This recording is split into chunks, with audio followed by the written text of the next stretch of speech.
Maybe you should pull the fucking trigger.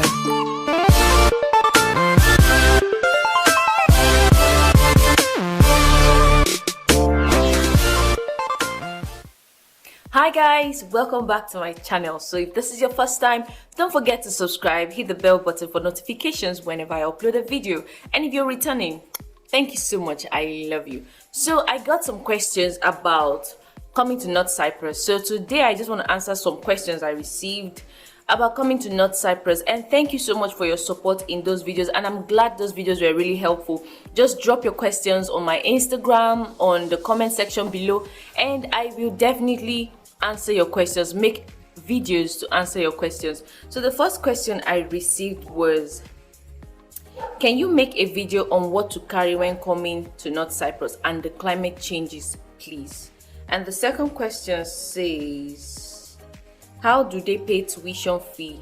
Do they pay per semester or they pay yearly? Please make a video on that too.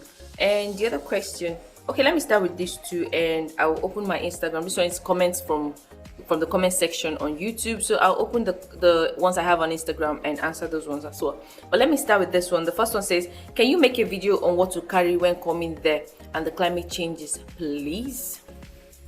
So first off, if you're coming from Africa,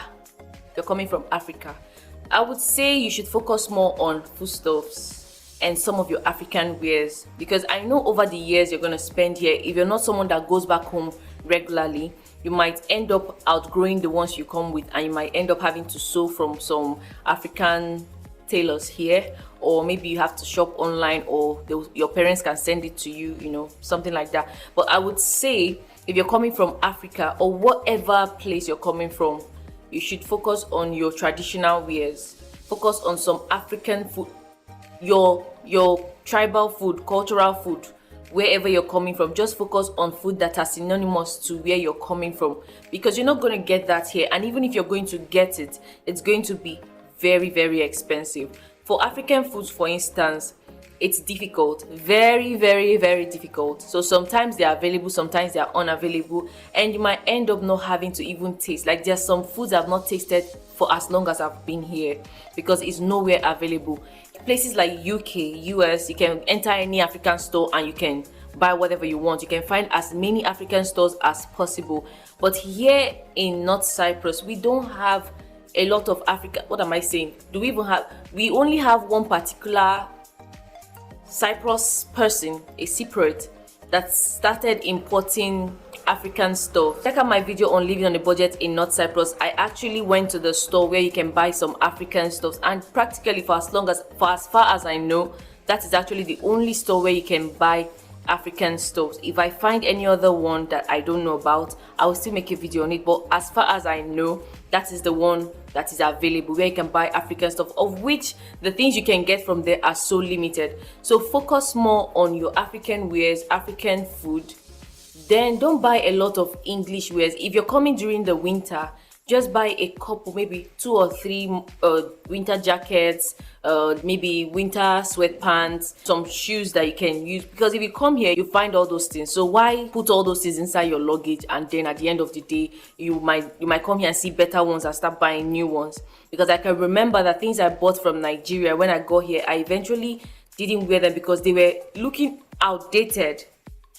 Yeah, they were looking so outdated, and I had to like buy some things to look, you know, to keep up to date. They were in Nigeria, it was looking like, oh, I'm going to Obodo Ibo, you know, I'm going to abroad. When I got here, no, nobody wears it anymore, you know. So you just have to like buy a couple of stuff that can take you through from the airports, and for some few days or for some few weeks that you will know the environment. And then when you're conversant with the environment, you can go shopping and buy some nice stuff. And during the winter, for instance, you don't really need to buy so much. If you have about three winter jackets, some sweaters, you know, and some jeans, some leggings, they can put you through the winter, because winter, oh well, it's cold. It's about the sweaters, you understand? In the summer, you can wear whatever.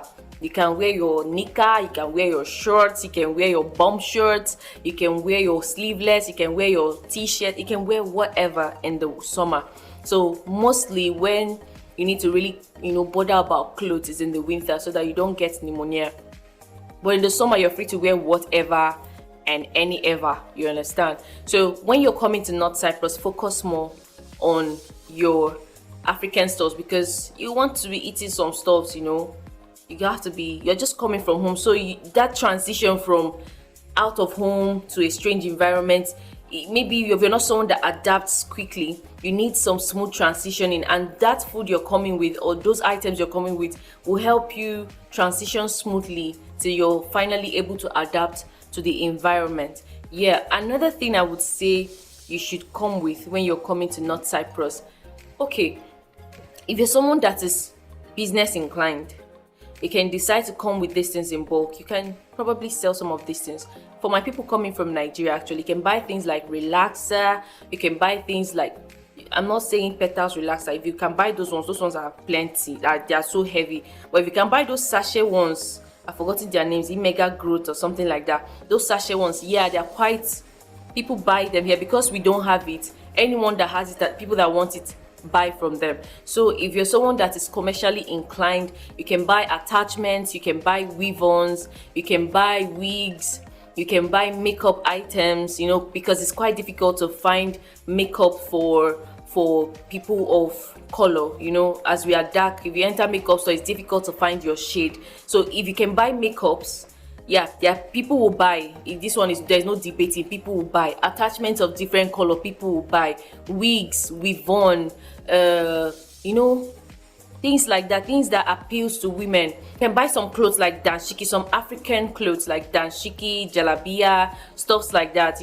People will buy, you know. So if you're commercially inclined, you can decide to buy some of these things. If you can buy some stuffs, especially if it is skincare, hair products, you know, people will definitely buy because they are not readily available. The items or the products they sell here only appeals to the white people and their silky hair, but our hair, we don't really have much of products that appeal to our hair. So if you're someone that can buy some things like that, people will actually patronize you, people will actually buy, because there is a store, like more like a store on Facebook. It's a group on Facebook, but people post a lot of stuff there. If you have anything for sale, you post it there. People that are interested will contact you and buy. People that are interested in these stuffs will contact you and buy them. Yeah, basically that's what I think you should bring when you're coming to North Cyprus. Don't really stuff your bags with clothes, because at the end of the day you'll find cheap clothes, because they usually have Ramadan seasons where they have Bayram, and they have something they call indirim. Indirim is like promo, yeah, where they slash, yeah, discounts. Yeah, that's what it's called, discount. So during those discount seasons, they slash prices on clothes, shoes, all these things. So you end up buying things at a cheap rate. Not cheap compared to your country. Sometimes it's cheap compared to your country, but it's affordable compared to the things you're gonna buy from your country, you know. So I would say you should go a bit low on the clothes and the shoes, and go more on the things that appeals to you from where you're coming from, you know, your attire, you know, your African. Because I'm more particular about Africans, because we don't really have those things readily available here. Other places can adapt, because let me say someone coming from Iran can somehow adapt, because it's not so far from what they used to know. Ours is totally different, you know, environment wise, the people you see, the clothing is so different. So that's why I'm so particular about Africans. So if you're coming from an African environment, I would say focus more on buying your spices, your native stuffs, you know, that you can dry and come with them. And you can bring more. If you have things to sell, you can bring the things you want to sell from your country. Be sure it can pass through customs. It's not something that you carry and then you reach customs, they will not clear it for you. Be sure it's something that you can pass through customs. You have to make inquiries in wherever you're coming from, what customs can actually allow through the airport. So it's not just carry everything. Go and carry mortar, carry pistol, just bring the things you can get. Don't carry frying pan and porter. If you come here, you buy cooking utensils when you find a house eventually. Yeah. So second question says, how do they pay their tuition? Is it per semester or yearly? Okay, If you asked me this question as a 2013-2014, I'll tell you per semester for new students, because within that time, if you're coming, you can, from your country, you can pay for the semester that you're coming, and then when you now come, you can continue paying, you know. But after some time, they found out that people come from their countries. Once they pay for that semester that they've been granted admission, they will pay for that semester, and when they come, they will now ask for a refund of their tuition, and then they stop going to school. So they now made it compulsory that if you're coming from places like mostly African countries, you have to pay yearly, especially if you're coming from Nigeria. That one I'm very sure. If you're coming from Nigeria, you have to pay yearly. Like, I'm sorry, you have to pay for that year that you're coming. That is there are 2 semesters in a year, so you have to pay for those 2 semesters. So guaranteed for that semester, you're not going to pay school fees again when you come. But before, you can pay for that semester that you've been granted admission, and then the next semester you pay another school fees. So after you have paid for that 1 year, then and you have gone to school through the 2 semesters that you have paid, then you start paying per semester, because you're now an old student, so you can now pay per semester. Yeah. So but if you're coming as a new student, you have to pay for at least 1 year school fees, which is 2 semesters. This actually varies according to school. For schools like EMU, Eastern Mediterranean University, you have to pay for that year, which is like 2 semesters. And if you're coming to CIU, you have to pay like at least 1,500 euro. When you're coming, you have to pay at least 1,500 euro, which is like a semester school fees, and some can carry over to the next semester, and then you start paying per semester. You understand? So if you're coming for masters, it's different. So you have to speak with your agent to know what applies to you and the school that you're coming to. But know that if you're coming to North Cyprus to study, at least having your budget that you have to pay for like 1 year. In that way, you will just be relaxed, or your parents will be relaxed from paying your school fees again, or you bothering them about school fees again for the next semester. That is, they will not bother to pay your school fees for 1 year. So another question says, can you go to Turkey from North Cyprus with your North Cyprus passport? First of all, if you're coming from Nigeria, this question is from a Nigerian. If you're coming from Nigeria, there's nothing like North Cyprus passport. You still have your Nigerian passport, but if you're Nigerian here in North Cyprus, if you want to go to Turkey from North Cyprus, you have to apply for your visa. Yes, you have to apply for visa. There are some people that can just carry their bags and go to North Cyprus and go to Turkey whenever they want to go. But you, as a Nigerian, you have to get a visa, and this visa will have to stay within a space of 3 weeks. They will grant you your visa, and then you can now go to Turkey. So you cannot just once you get to North Cyprus, you can now go to Turkey anytime you want. No, you have to get a visa each time you want to go. You can apply for single entry or multiple entry. Multiple entry, let's say they granted a visa for 3 months, you have to go with this multiple entry within that space of 3 months. If they granted you single entry, it's just once that you go and come back. So there's nothing like once you get to North Cyprus, you can travel to Turkey whenever you want. You always have to apply for visa before you go to Turkey. The next question says, I play football. Is there any possibility of making a professional career in North Cyprus? So from my research, many people came here to play football. But I will tell you something honestly. I don't know so much about the football aspect because I'm not in that line. I'm more about studying and, visiting and all. But I know that Turkey has more open mind to footballers, people that want to try out and all. Turkey is more open-minded than North Cyprus. North Cyprus, basically, they are more indigenous-minded people. If there is a space in a club, they would consider a citizen first before you're considered. I'm not saying there is no opportunity. If there is, I don't know. I can't give you an information I'm not aware of. But I'll make my inquiries and I'll still make a video again on this issue, because I've gotten a lot of people that say, I play football, can I have a career? I have no idea. So I'm gonna ask people about this one. But what I know is that so many people that have come here, I've heard from so many people that came here for football, and eventually they registered for school and they did not play football.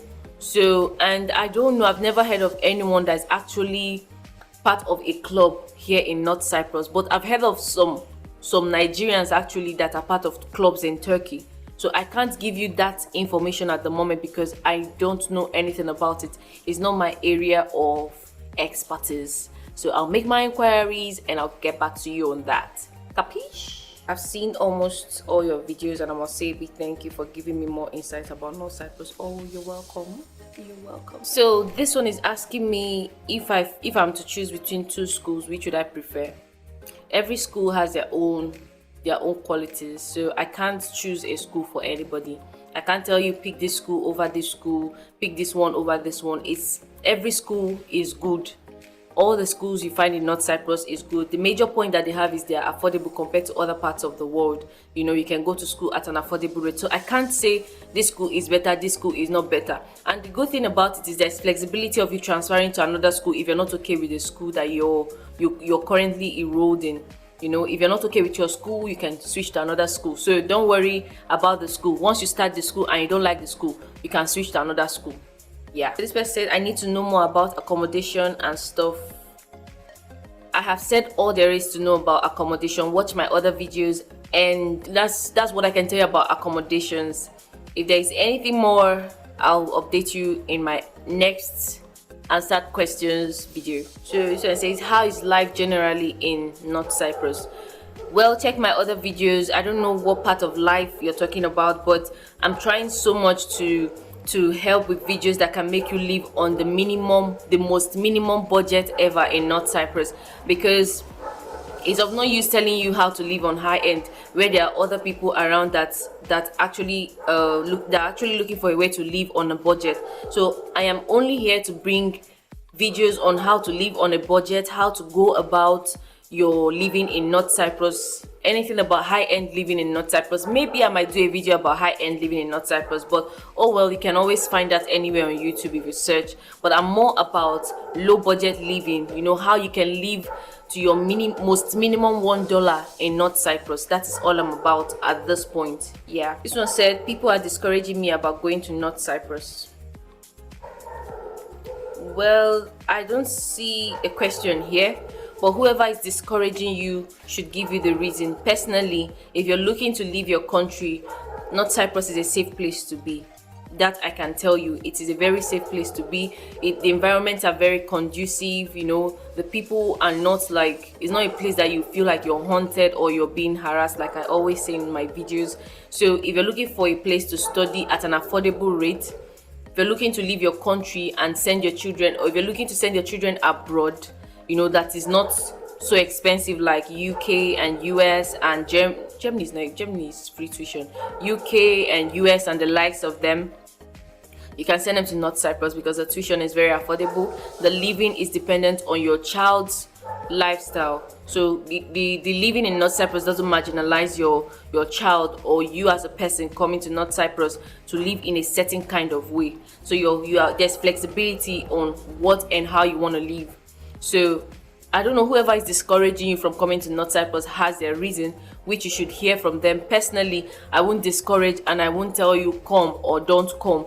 The decision is entirely up to you. If you want to come to North Cyprus, make up your mind, come to North Cyprus. Every country has their ups and downs. Cyprus, in as much as it's as peaceful and safe as possible, you still have to hustle, because life is not a bed of roses now. You have to meet your hurdles, you know, meet your spikes and then jump over them. That is life for you. So if you want to come to North Cyprus, make up your mind as a person. The person that is telling you not to come to North Cyprus probably is in North Cyprus. What is the person still doing in North Cyprus? So if you want to come to North Cyprus, make up your mind and come to North Cyprus. If you don't want to come, make up your mind and go wherever you want to go. So don't let someone's decision influence your own decision. It is entirely up to you. You understand? So that someone is not making it in North Cyprus doesn't mean there's not another person here in North Cyprus making it. So you have to make up your mind. I think that's the questions I have. Okay, I have another question. So this one says, my parents want to pay for the first year and I will be paying for myself for the other years, and I'm wondering if that can be easy for me. So like I said in my other video, so I would suggest you go back and watch my other videos. You cannot work and pay your tuition fee in North Cyprus. Your parents will still have to carry you every step of the way. So if you want to come to North Cyprus, know that you're not going to relieve your parents of that tuition fee payment of or catering for your finances. You have to still one way. Yes, you can find a job and cater for yourself in terms of your personal needs, food and all, but when it comes to tuition, your parents will still have to cater for your tuition. This one says how about getting a full scholarship? Okay, let me talk about this scholarship. Whenever you gain admission in North Cyprus, it comes with a certain percentage of scholarship ranging from 25, 50 to 75% scholarship, and luckily some people get 100% scholarship, which is full scholarship. Okay, let me talk from, if you're coming to a school based on your CGPA, they grant you a certain level of scholarship. For instance, Nigerians basically has an automatic 50% scholarship when they are coming to a certain school in North Cyprus, and some schools will grant 25%. Some people will not grant you scholarship till you get on the island, and during your registration you can pursue for your scholarship. So it's solely dependent on the school you're going to. But basically, having a full scholarship for a new student, I am not so sure. Some people actually get scholarship, 100% scholarship, like people from countries like Syria get automatic 100% scholarship when they are coming to North Cyprus. So there are certain countries that actually have automatic full scholarship when they are coming to North Cyprus. Yeah, but some other countries have a certain percentage assigned to them when they are coming to North Cyprus. So if you have stayed in the school over time, there's something called assistantship. Student assistantship, research assistantship. So student assistantship can be an undergraduate helping out a lecturer in a class. You can be granted full scholarship as a student assistant, or you can be given a part-time, scholarship because you're working for the school. It's under probability. Sometimes you'll still be paying your school fees and the school will just be paying you for the job you're doing. But sometimes some lucky students actually get full scholarship. Some lucky students get part payment, maybe 75% scholarship or so, because automatically you have 50% scholarship, and then when they now slash that 50 into half again, that's what the school will pay for you, and then you pay just half. So I would say it's 75% scholarship anyway. So when you're a research assistant, sometimes there's part-time research assistant and there's full-time research assistant. So if you're and research assistants are basically master's students and PhD students. Yeah. So if you're giving full-time research assistantship, you'll be paid by the school. That's, you'll be paid your salary, and the school will still pay your school fees. And sometimes you're given option of either the school will be paying for your accommodation or they'll pay for your school fees. So sometimes they give you accommodation for free and you'll be paying your school fees, and they'll be paying you salary, or they'll pay your school fees, you'll be paying your accommodation wherever you're living, and they'll still be paying your salary. So as a new student, the probability of you having a full-time scholarship from some countries, I think the countries that were giving this full-time scholarship are countries that are war-prone. So I think those are the countries that are granted this full scholarship. But if you're coming from a place like Nigeria, for instance, you're not granted full scholarship on arrival, unless there's something spectacular you have to offer, which is like a case of 1 in 100. It is difficult. You need to have that spectacular something that you're offering the school, because it's not just full-time scholarship. You have to be doing something for the school before the school offer you that full-time scholarship. So it is really rare for you as a person, because before a school grants you full-time scholarship, there has to be something you're actually giving to the school for them to grant you that scholarship. Yeah, they cannot just grant you full-time scholarship like that, then you'll be going to school, you're not offering anything. Nah, you have to be something, either something spectacular, something like that. You understand what I'm saying? You get me? But it is easier for you when you're on ground, when you're an old student, when you're already on the island, and you have something spectacular to offer to your department or to the school at large. It is easier for them to say, okay, you're giving us this service, okay, let's give you a full-time scholarship. And again, this scholarship doesn't just come like that. It doesn't just come like that. People have to, like your department, your lecturers, or whoever it is you're rendering this service to, has to vouch for you. So it still ends up in the Imam Madu. You have to know somebody for you to get these things. It doesn't just come on a platter. You have to let yourself be seen. Let them know this is what I can do. If you can build a robot, yes, let them know that this is what I can do. Then your department will be like, oh, this person is going to be useful to us, so let us give this person full-time scholarship, so that you will be using his skill or her skill, and then we'll be paying her school fees or his school fees. So that's it. I did not say you should go and learn how to make hair. You don't have any usefulness to the school. I did not say you should go and learn how to go and sew shoe. That one is for your personal skill. I mean some things that are going to be adding something to the society at large. You know what I'm saying? Like build an app, some things like that. Yes, something mind-blowing stuff. Yeah, that's what I'm talking about. So you need to get yourself technologically inclined, updated, you know, so that they'll see that we don't have this skill, we can use it, you know, things like that. So yeah, that's what I can say about the full scholarship. You can't get full scholarship from applying from your country, you know, just straight away. You have to like go through, get the usual number of scholarship that you'll be granted according to your CGPA, and then when you've now started school and they can see what you can offer the school, they will grant you full scholarship. And you have to, you know, apply during the seasons of research assistant or student assistantship application.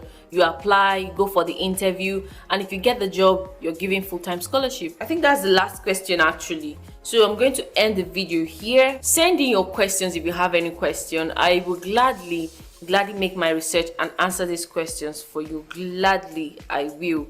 So because if I came on the island, I didn't have someone that showed me all these informations. There was no available information like this. That's why I'm making all these videos, to answer some questions that some people have about coming to North Cyprus.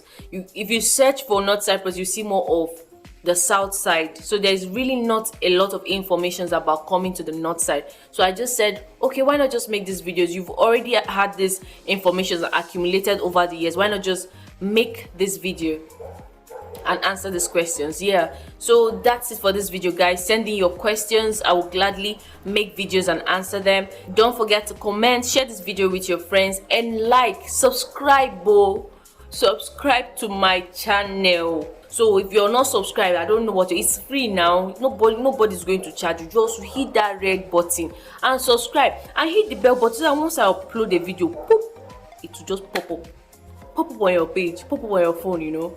So don't forget to subscribe, guys. To really mean a lot to me if you subscribe to my channel. Yeah, so till I come your way again with another vlog, another tutorial, a how-to, or a rant, of course. Bye.